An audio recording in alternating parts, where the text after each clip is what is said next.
What if one of America's most important air bases in the Gulf wasn't destroyed in a single blast, but blinded in a matter of minutes? What if the real target was never just the runway, or the hangars, or the fuel? What if the target was the one thing modern war depends on more than anything else? The ability to see what's coming. That is why Al Dhafra Air Base matters. Because Al Dhafra is not just another base in the UAE, it is one of the most important US-linked military hubs in the Gulf. It is tied to the 380th Air Expeditionary Wing. It supported the region's first deployment of the F-35A Lightning II on April 15, 2019. And for years, it has been part of the wider US and allied architecture for surveillance, rapid response, and missile defense across the region. So when Iran and Iranian-aligned outlets said Al Dhafra had been targeted in a combined drone and missile strike, people paid attention, because even before anyone proved every detail, the implications were already terrifying. By March 12, 2026, the UAE Ministry of Defense said the country had already dealt with 278 ballistic missiles, 15 cruise missiles, and 1,140 UAVs since the start of the campaign. Not 20, not 50, more than 1,500 drones. That number alone tells you what kind of battlefield this had become. This was not a symbolic exchange. This was not a one-night flare-up. This was a sustained test of whether a modern air defense network could keep functioning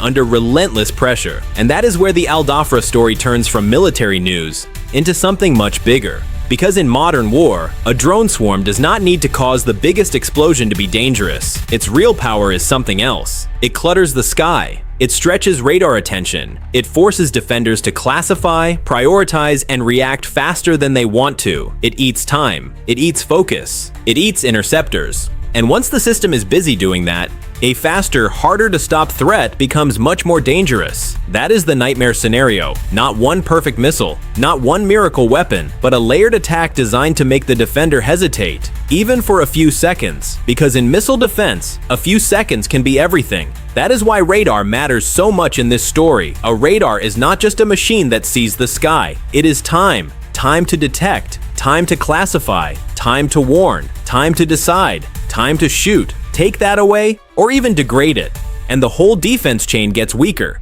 And that is exactly why public reporting about radar-related damage in the UAE has drawn so much attention.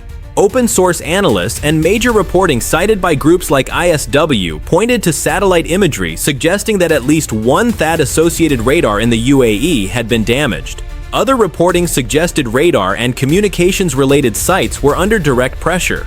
The full extent of the damage at Al Dhafra itself has not been publicly confirmed in complete detail. That distinction matters, but the warning is still real, because even if the most viral claims turn out to be exaggerated, the underlying pattern is serious enough on its own. Missile defense in the Gulf is supposed to be layered. THAAD at the upper tier, Patriot below that, high-end radar, command networks, air power, regional coordination. On paper, that is one of the most sophisticated defensive architectures in the world, but on paper is not the same thing is under fire, and that may be the biggest lesson of Al Dhafra. Modern war is no longer just a contest of who has the most advanced hardware. It is increasingly a contest of who can overload the other side's decision-making first, who can compress the warning timeline first, who can make the other side see less clearly first, who can force the wrong choice at the worst possible moment. That is why this story hits so hard, because it challenges one of the most comforting assumptions in modern security, that the most expensive systems are also the safest systems. Maybe not. Maybe the future belongs to the side that can create confusion faster than the other side can restore order. And if that is true, then Al Dhafra is more than a strike story. It is a warning. A warning that the first thing an enemy may try to destroy is not your aircraft, not your runway, not your buildings, but your awareness, your reaction time, your confidence that you still understand the sky above you. That is what makes this story so unsettling. Not because every online claim has been proven, not because every rumor is true, but because even the publicly known facts are enough to show that the battlefield has changed. The age of single vector attacks is fading. What comes next is faster, more layered, more deceptive, and far more punishing for any system that gets overwhelmed.